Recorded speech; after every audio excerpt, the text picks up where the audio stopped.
අද අපි කතා කරන්න යන්නේ ලංකාවේ වඩාත්ම ප්‍රසිද්ධ වනෝද්‍යාන අතරින් එකක් වන යාල වනෝද්‍යානය ගැන.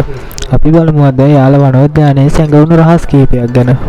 මෙම වනෝද්‍යානයේ පිහිටලා තියෙන්නේ දකුණු හා ගිනිකොන දිග ප්‍රදේශයේ ප්‍රධාන වශයෙන් හම්බන්තොට සහ මොනරාගල දිස්ත්‍රික්ක ආශ්‍රිතව පැතිරී තිබෙනවා.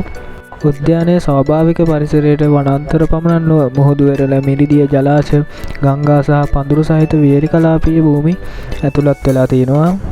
1894 දී මෙම ප්‍රදේශයේ දඩයම් අභය භූමියක් ලෙස ආරම්භ කර ඇති අතර පසුව එය ජාතික වනෝද්‍යානයක් ලෙස සංවර්ධනය වෙලා තියෙනවා. යාල වනෝද්‍යානය ප්‍රසිද්ධ වන්නේ ශ්‍රී ලංකා දිවිය නිසා.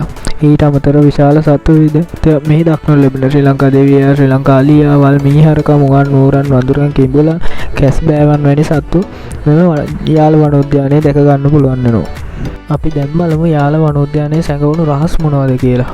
පළවෙනි එක තමයි දිවියා සෑම විටම පෙනෙන්නේ නැත්තේ ඇයි? යාලයට ගිය විට දිවියෙක් දැකීම සහතික දෙයක් නෙවෙයි. දිවිය වනාන්තරයේ වර්ණ හා සෙවණැලි සමග ඉතා හොඳින් මිශ්‍ර වන අතර දවසේ විවිධ වෙලාවල විවිධ ස්ථානවල භාවිතා කරනවා. ඒ නිසා දිවියා පෙනුනේ නැහැ. යාලේ දිවියෙක් නැහැ කියන අදහස වැරදිලා තියෙනවා.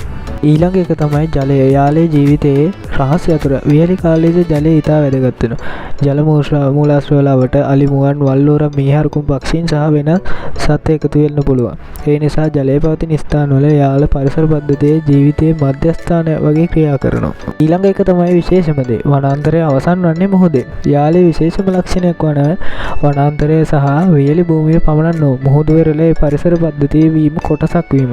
ඒ නිසා එකම උද්‍යානයේදී වියලි වනාන්තරය සහ තෘණ භූමිය, ජලාශය සහ මුහුදු වෙරළ දැක ගන්න පුළුවන් වෙනවා.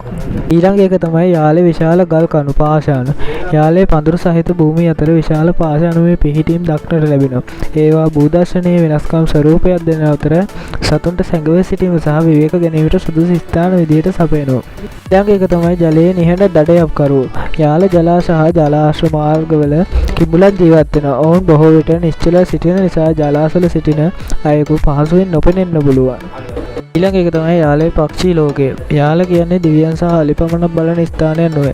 ජල මූලාශ්‍ර හා විවිධ වාසස්ථාන නිසා පක්ෂීන් විශාල ප්‍රමාණයක් මෙහි වාසය කරනවා.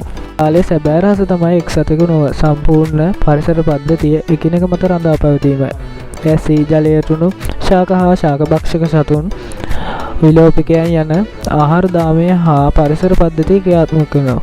ඒ නිසා යාලේ දිවියා ගැන පමණක් නොව ජලය, වනාන්තර, තෘණ භූමි, පක්ෂීන්, අලි, මුවන් සහ අනෙකුත් සියලුම ජීවීන් ගැන එකට සිතීම වැදගත් වෙනවා. 2024 ජනවාරි 1 වෙනිදා ඉඳන් යාල ජාතික වනෝද්‍යානයට ඇතුළු වීම වනජීවී රක්ෂණ දෙපාර්තමේන්තුව බලපත්‍රලාභී රියදුරු පමණක් භාවිතා කිරීමට නියම කරලා තියෙනවා. සතුන්ට ආහාර නොදීම, ශබ්ද නොකිරීම, සතුන්ට ලං නොවීම සහ වනජීවී නීති පිළිපැදීම යාල සංරක්ෂණයට ඉතා වැදගත්. එහෙනම් මේ වගේ තවත් අලුත් වීඩියෝයකින් නැවත හමු වෙමු.